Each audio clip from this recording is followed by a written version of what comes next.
Apologies for that technicalities. It happens when you have a live show. Well, welcome aboard. This is On Record, where every word matters, right here on High Impact 102.1 FM.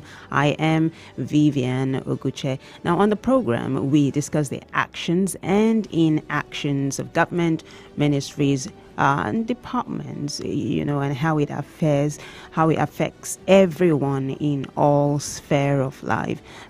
Today we are going to be focusing on the tussle in Kano. It's Emir Sanusi versus Emir Bayero. Now we'll take a short break, and when we come back, we'll talk more.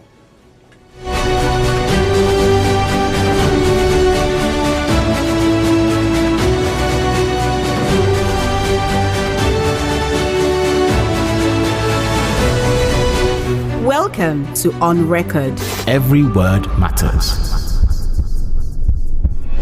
What I want to do is to take Nigeria from consumption to production. My name is Mr. Innocent Chuboma. I started by trading on motorcycle spare parts. They really ask, how much is the Nigerian life worth? Policing is everybody's business, not the business of the men on uniform alone. We will establish student loan. 4 years course. Must be 4 years course. When you dispense, a pharmacist dispenses a drug to a patient, the name of the drug must be written on the envelope. On Record is a 45-minute program where we discuss the actions, inactions of government, ministries, departments, and agencies, as well as business and health affairs that shape our worldview. Join us 9 a.m. every weekday on your urban lifestyle station, High Impact 102.1 FM. On Record. Every word matters.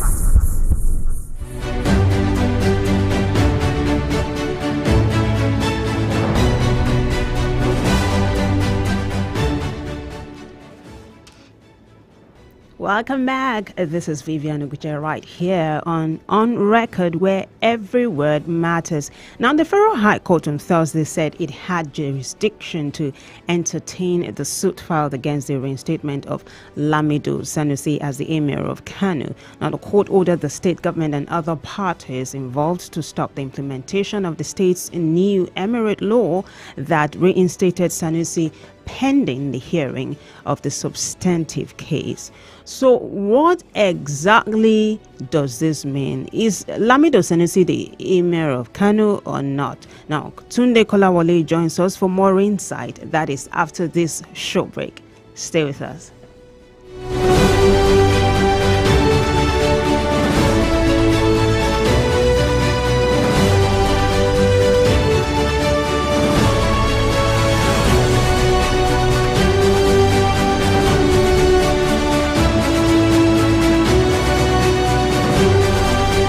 It's about to go down. It's about to go down.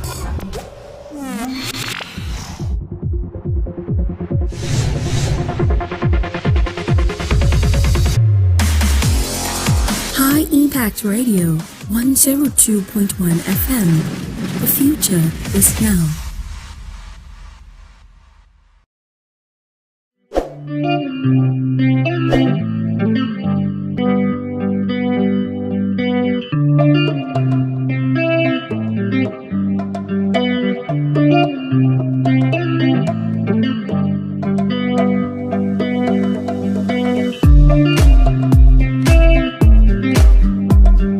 Welcome to the high side of life.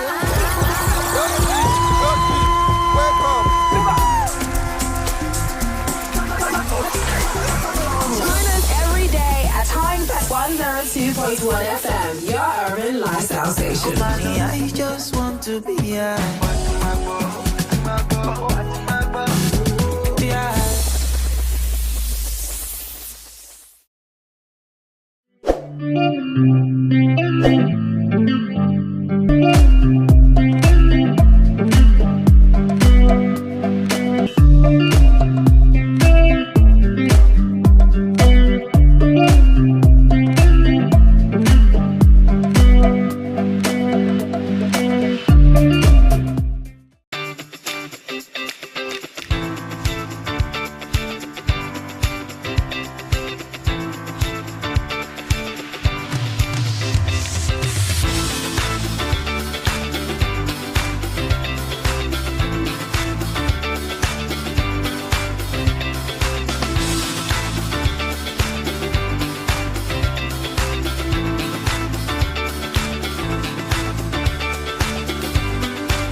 the high side of life.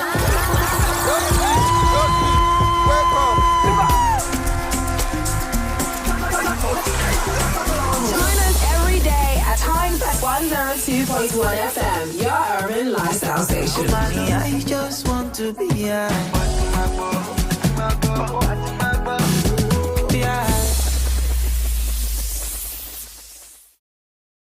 Something big is in town. Something powerful and majestic.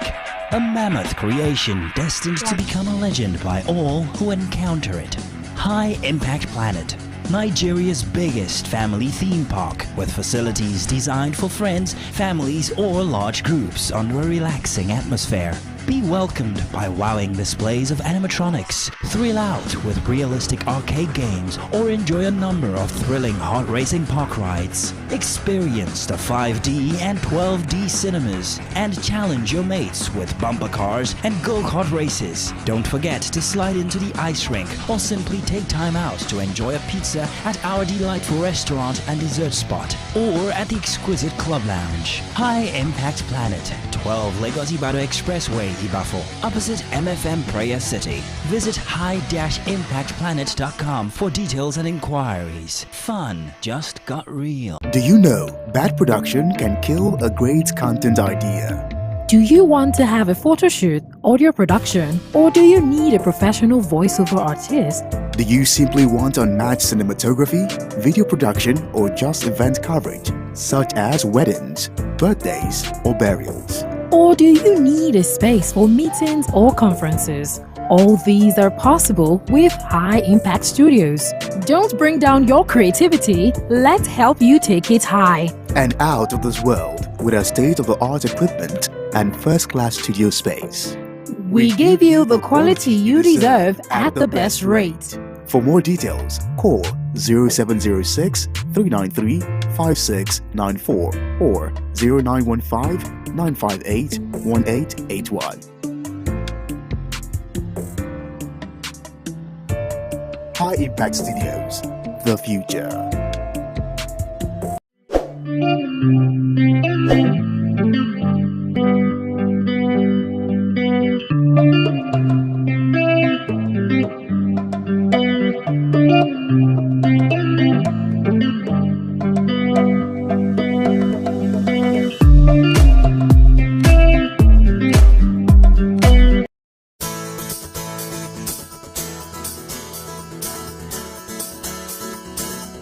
Foment, foment, foment.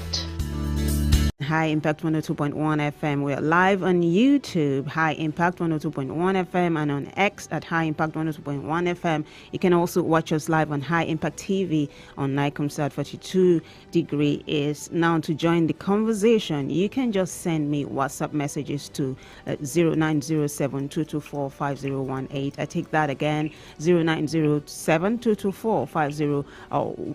18. Yes, that's it. My name, of course, is Vivian Oguche. Today, the topic is the Kano State Emirate tussle. Right now, I'm being joined by legal practitioner Tunde Kolawole. Thank you, Barrister Kolawole, for being a part of the show today. Good morning for having me. Yes. Hope you're having a lovely holiday. Oh, absolutely. I know you are at work. It's true. But how are you doing? Are you enjoying the holidays? Yes, sure, I'm doing. At least the time to rest. Yes, and I have you working with me today, so thank you for coming aboard. Yeah, thanks for having me. Yes, thank you. So the Kano State House of Assembly on the 23rd of May repealed the State Emirate Council Law 2019, under which former Governor Abdullahi Ganduje split Kano Emirate into 5 distinct units. The repeal of the law means the dissolution of the 4 emirates created in 2019, Bichi, Rano, Gaya, and Karaye, and the sacking of their emirs. For an interpretation of this now, I want you to, walk us through what this means. This means considering the fact that the Federal High Court has ordered the state government and the other parties involved to stop the implementation of the state's new emirate law that reinstated Mr. Sanusi pending the hearing of the substantive case. What exactly does this mean in plain English? Well, let me quickly say that under the Nigerian Constitution, you and I will know there is what we can describe as a kind of division or allocation of power. There is the executive arm of government, there is the judiciary, and of course the legislature. And you journalists also ascribe to yourself the title of the fourth estate of the right. The implication of this is that no other arm of government is supposed to hamper the other one from performing responsibilities duties under the Constitution. To that extent, we will want to say that the Kano Federal Assembly has all the powers under the Constitution to amend laws, to make new laws, and even to kind of abrogate old laws. In addition to that, we also want to say that where the executive arm of government says that certain things required to be done, such as revisiting the deposition of Emir Sanusi and Warranty, or reconstituting the emirate system in Kano State, the law allows the executive arm of government in Kano State to so do. And of course, you and I know that the judiciary is always there to kind of administer the law, to stand as umpire between 2, 3, or 4 people who may be having issues or having some disputes. The responsibility of government is to assert or to define what powers any of the people who approach the court have, and what liability they also have, and what responsibility they have under the Constitution. So to that extent, I would want to say that the Kano State House of Assembly has the power to do what it has done. I will also say that the executive arm of government also has the power to take whatever steps it thinks fit with regards to the emirate system in Kano State. Now, as regards what the court has said concerning the issue of jurisdiction of court and what have you, you and I will know when you look at our Constitution and what have you, and then also enforce laws of the land. That is what gives power not just to the executive legislature, but also to the judiciary. First and foremost, the Constitution gives power as regards the kind of cases that the Federal Court could hear. Also, other enforced laws of the land. That is like the law setting up those Federal Courts, describing total, describe what that court could sit upon in terms of the jurisdiction, what it could adjudicate upon when approached by a litigant. Ordinarily, chieftaincy matters are not supposed to be heard by the Federal Court. It is usually even the customary court, the magistrate court, and then the high court of the respective states that you hear issues with regard to chieftaincy and matter. And this is because, you know, under the Constitution we have the concurrent, we have the exclusive legislative list, the concurrent legislative list, and of course those things that are fine. I mean that the Constitution gives power to the state legislature. Under our Constitution, issues like I said, chieftaincy matters and all are under the state, which ordinarily the Federal Court should not be sitting upon. Naturally, justice upon, it has no jurisdiction upon to some extent. Again, the law setting up the Federal Court, like I said, describes what powers it has, what jurisdiction it has. Chieftaincy matter is not one of them. But the challenge we have with regards to the present case before the Federal Court in Canada is that the matter taken to court, the issues that the litigants are asking the court to resolve has to do with fundamental human rights, and not with regard, has nothing to do with chieftaincy matters at all. And that is the reason why the Federal Court in Kano is saying, look, I have jurisdiction to hear fundamental rights issues if people, or if the post owner has approached me with regard to that person. And the reason why the post owner is saying this, that he is saying that, look, he has not been given fair hearing with regard to his deposition, that his fundamental rights as an owner, as a citizen, has been breached. And he has also sued the Association of Police ahead of all the security agencies and others. And you and I do know that all these security agencies that he has sued, like the DSS, like the police, like the army and what have you, they are under what I would call the full executive list. They are under the federal government, under the federal executive council, which the state has no power to do. Otherwise, too, it is the federal court that has power to hear some of the cases that focus on these security agencies that I have talked about, generally when the police and all of these other security agencies are involved. So that is the reason why I was saying Enya Bayero, suppose Enya Bayero have gone to court, and then the court is now saying that, look, I have jurisdiction to hear this matter. So you're saying the Federal High Court is right in saying that it has the jurisdiction to hear this particular matter, since it's not over chieftaincy title matters. Exactly. Since what is before the court is a fundamental right enforcement. All right. The Federal High Court is not the handicap, it's not the debar. It has the jurisdiction to hear fundamental rights matter. What might play out at the end of the day is that when all the different parties have been asked, the court will now have to shift the blame from the staff. The different lawyer will have to highlight what is the most fundamental issue that they are raising in the processes that they are filed before the court. If it is found that Emir Sanusi is merely hiding under fundamental rights to institute a case that really ordinarily challenge borders on citizenship matters and others, of course, the court will at the end of the day deny him a favorable judgment and even penalize him to that effect for abuse of court processes.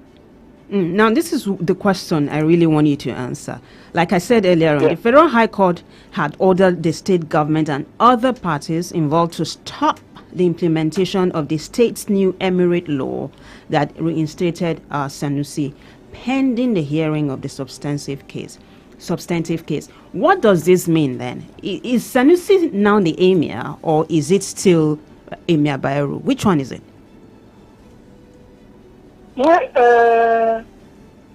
Ultimately, under our law,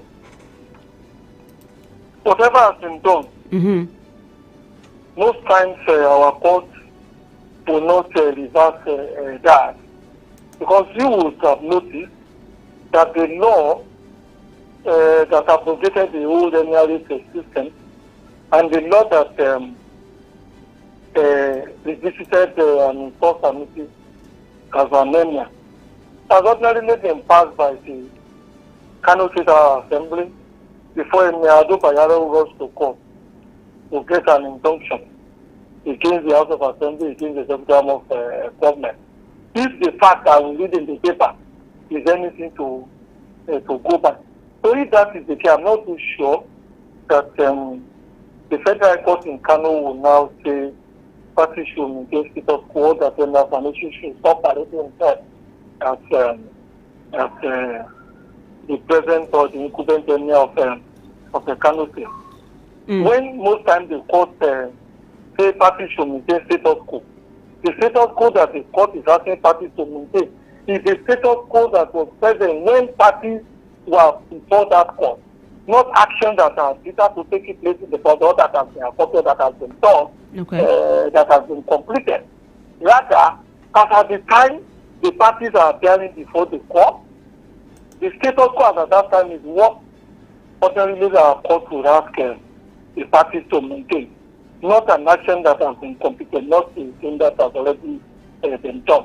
Because our court actually wants to make an order that is a futile, that is not enforceable, but that tends to kind of circumscribe the powers of the different arms of government. And in any case, the court is will also ask itself, even if these people, what is Emir Bayero, what is the irreparable damage that Emir Bayero will suffer if parties don't maintain status quo? Is it a thing that it could be compensated in monetary terms or not?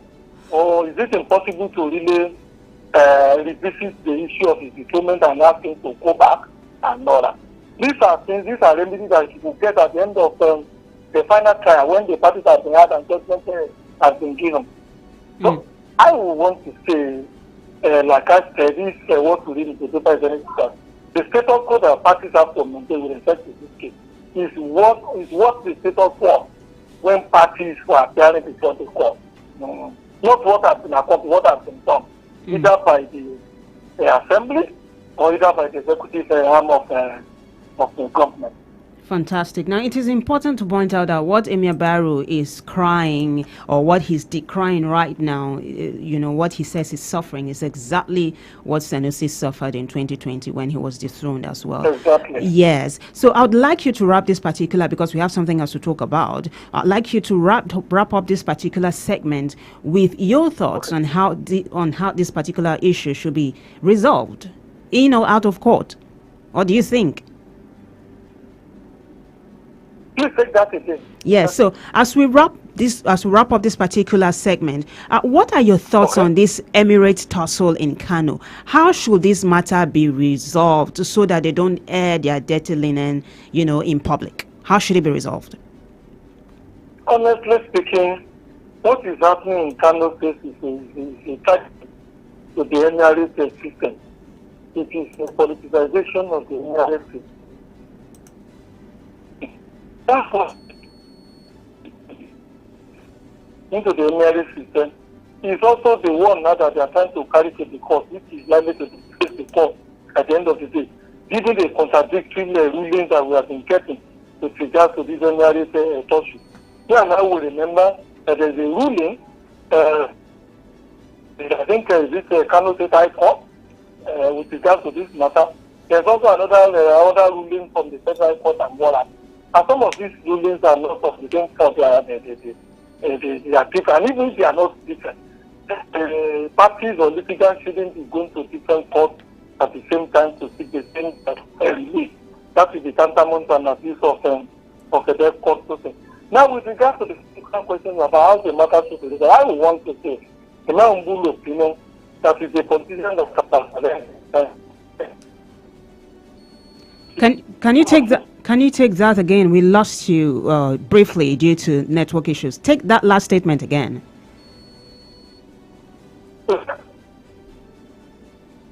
Hello? Yes, can you take that last statement again? We didn't get you clearly. What were you saying? Yes, I said it is the politicians that are bastardizing both the Emirates system, and they are also, if the care is not taken, they're going to desecrate our court with all these cases, especially this Emirates issue that has been put before the court. Because in my humble opinion, what is happening in Kano State is not judicial, so to say. It's not a thing that ordinarily should be taken to the court.